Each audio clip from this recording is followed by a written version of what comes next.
Okay, so class, in the last session, we have created our first Express application.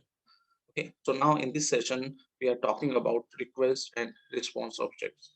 Okay, so when there will be any client server model, then the client, the user will send the request to the server for a particular resource, and the server has to respond back with the reply. Now, in the Express application, we use two objects in the callback function, which we call either request or response. These represent the actual request and the response objects that are used by the server to handle the request. Now, request is basically an HTTP request that gives the information regarding the user request parameters, the headers, the body of the request, and many more. Similarly, response is an HTTP response object that basically used to send the reply back to the user by the server. Now, there are various request objects and request object method that are used by the server to get the user information, and there are several response object and response objects method that is used by the server to respond back to the user. So let me start with the request object, and I'm going to start with request.url. Now let's back to the our editor. Now, in this editor, we have constructed our first Express application with the, we first require the Express module, then we initialize our application, then we have set the port for the production system. If the port is busy, then the application will start at 3000 port, and we will listen the port with the app.listen method. Now, in the last class, we also handle a basic HTTP request using the app.get method. Now, suppose we have another route. Let's say we is about route, and in this, welcome to the about page. To the about page. Now, suppose I want to handle this and this routes. Now, I will use the request.url method to check which the resource the user is requested for. So that is used by the server. That is, I'm basically I'm consoling the data. So I use console.log, and I'm trying to get request.url. So this method is basically used by the server to check on which URL the user is requested for. Similarly, I put this console in the another route. See, I'm going to save the code. Now let me start the application.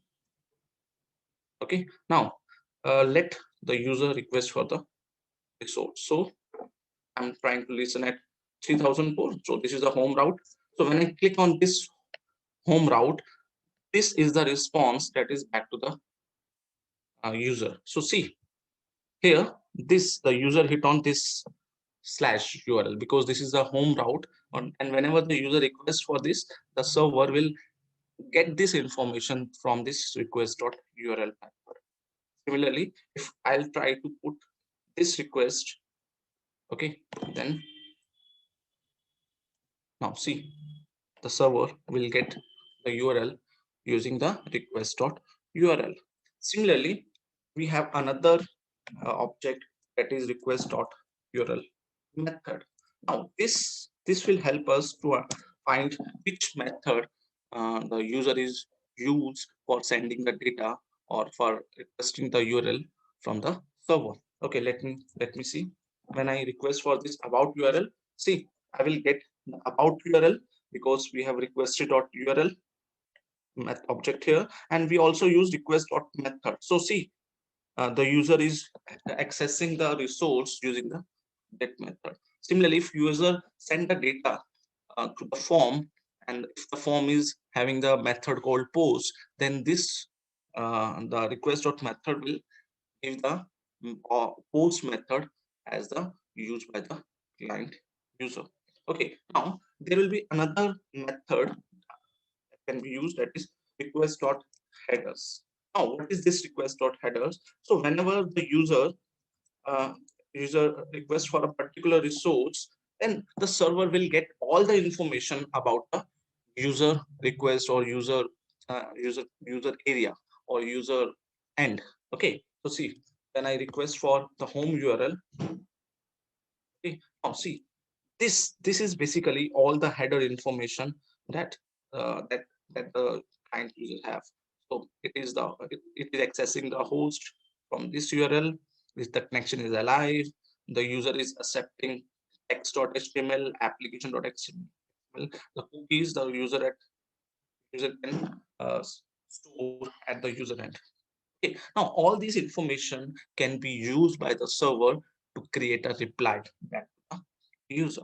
Now let's talk about another request object, that is basically request.query. Now request.query is basically a method, or you can say that an object that are basically used by the server to get on which resource on, or we can say that the user can send some data and the server can see that data with the help of request.query. See, let me add this one, request.query. Okay, suppose user is requesting for a query, and we generally put the query by question mark. So this question mark is means the user is looking for some search, some data you to search. Suppose the user is sending some data, and the user want to see something. Now how we can say that this is a query? So whenever we go to the google.com, and when we are looking for some search as server, okay, see, this is basically the query. Okay, whenever we trying to search something, okay, so the user is requesting for some data to be searched. So this is basically request.query. So after the question mark, this everything is query. Now suppose I want to search that the name is Pankaj. So name equals to Pankaj. Okay, so and I'm using AND operator for looking for another uh, search, and L name should be Kapoor. So this is my query.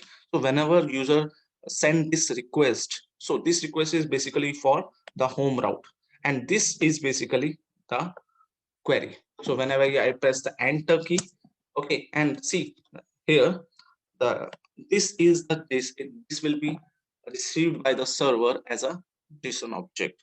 So on the basis of the query, the server will respond back to the client with the appropriate reply.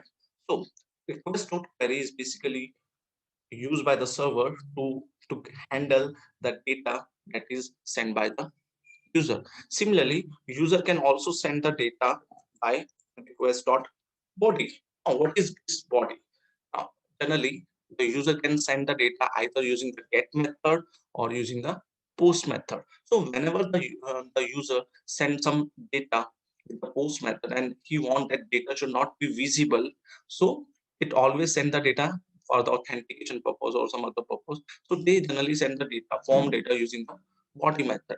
Now server will check whether data is the query or a body. If it is a query, it will directly get the data in the JSON format. But if the query, if the data coming from the post method, then the server can get that data using the request.body. So I will explain this request body more in the detail in the next class.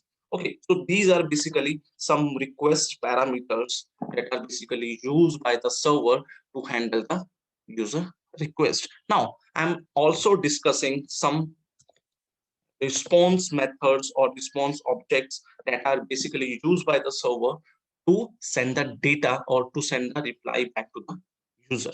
Okay, now let me start with the first, that is response.send. So this is the response.send. We can say that whenever the user hit for a particular uh, URL, or the user is looking for some resource, so this send is basically a response back from the server to the user. Now suppose you want to send some more data.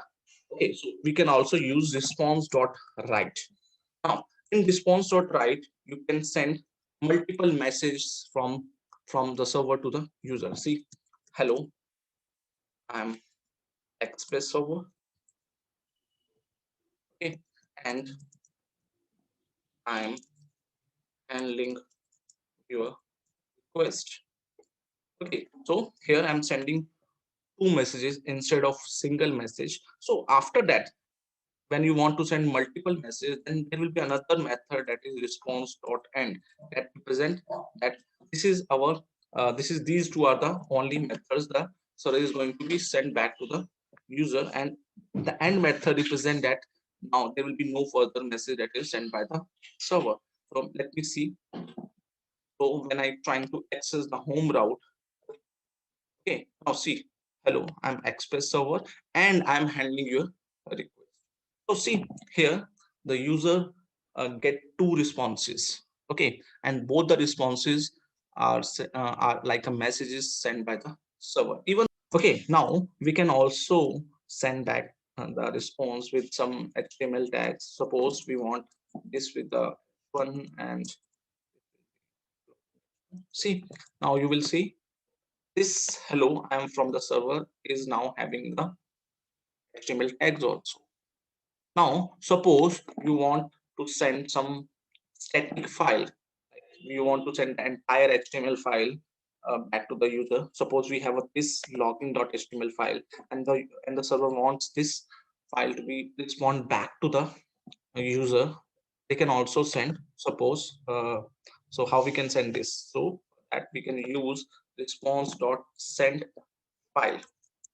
Okay, response.send file, and here I will use the global operator, that is directory name. Now directory name specify the current path of your application.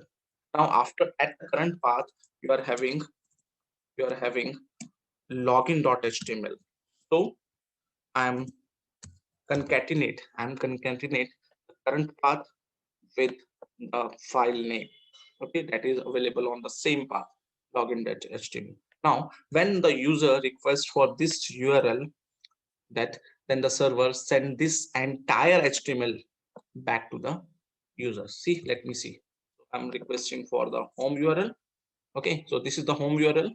Either we can use slash, so this is also a home URL. So whenever the user hit on that home URL, this static file will be received at the user. Okay, and user can further add the credential and send back the data to the server back. Now if the server want to send some data, and generally we use the JSON data to be exchanged between client and server, so the server can also send the data in a JSON format. So how it can send the data to the user? So we can use I'm going to create another route. So I am not get, if the user is looking for some route, say student list, okay, and we are handling the request using the request and response object. Okay, now the user can server can send the data back to the user using response.json method.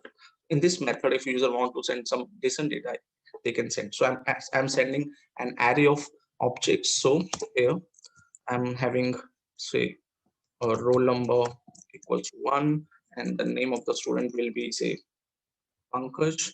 Okay, and suppose we have three students in the list. The next will be Sachin, and the third will be Manish, having the roll number 3. Now we can send the entire array of objects to the user using this response.json method. So we save the code, and let me visit at student list. Okay, now see, okay, yeah, this is not an actual way of sending the data back to the user. Generally we send the data in the form of tables or in the form of list, but here I'm just explaining that we can also send the data in a JSON format to the user. Now suppose every time it is a responsibility of the server. Suppose if the user is trying to access a particular resource and there may be some error, then the user will get this error, or it will try to see say or the user can able to see where is the, but or the user can be or the user can be able to see where's the errors. Okay, so it is the responsibility of the server to send some status codes with the every response back to the user. So let me add some response status code. So I can send the response with the status function, and we can pass either 400. So 400 may be a status code. That means, let me see. So I'm going to send this, and suppose how we can see the status code. So we can just open this developer tool, go to the network session, and let me refresh the screen and see. This is the status code. Okay, this is the status code. See, 400. So 400 means a bad request. The user requested for some bad URL. Okay, so this is the status code that the client will receive. Okay, by default, if the user requests for a resource and the resource is available, at that time the status code is always 200. Let me show that. So if I remove this code, okay, and let me refresh the screen, see, this is 200. Okay, it means the user requests for a resource and the resource is available, so it means 200. But we can change this status code with the response dot status method. Now see, whenever we get, now suppose server wants to change the content type. Here I'm sending the data in JSON format. And if the server wants the user receive this JSON data in the form of text HTML, okay, let me show you how the user see. So this is basically a JSON data. How we can find out it is a JSON data? So you have to press Control Shift I for open developer tool, and in the network section you have to press Control R and click on the URL. See, the content type that is received by the user is application JSON. And if you want that the user will receive the data in the text HTML format, not as a JSON format, you can also change the content type. So how we can do this? So let me back. So you can change the header using response.set header, and you can change the content type from application headers to application JSON to say text slash. Okay, let me save the code. Let me go to the editor. I have to be again hit the URL, and now you have to press Control F5 to refresh the cache. Now see, when you click on the student.list, now see the content type now changed from application JSON to text HTML. So it is totally in your hand. The server can send the data, server can change the status code, server can change the content type based upon the user requirement. If the user is not able to see the data in the JSON format, the server can also change the data. Okay, so based on the request.headers, the user get all the information about the client machine, and according to that, it can revert back whatever the data the user want. So this is all about request and response object that is used by the server to get the information of the user request and to send back the resources to the user. Okay, so that's all. Thank you.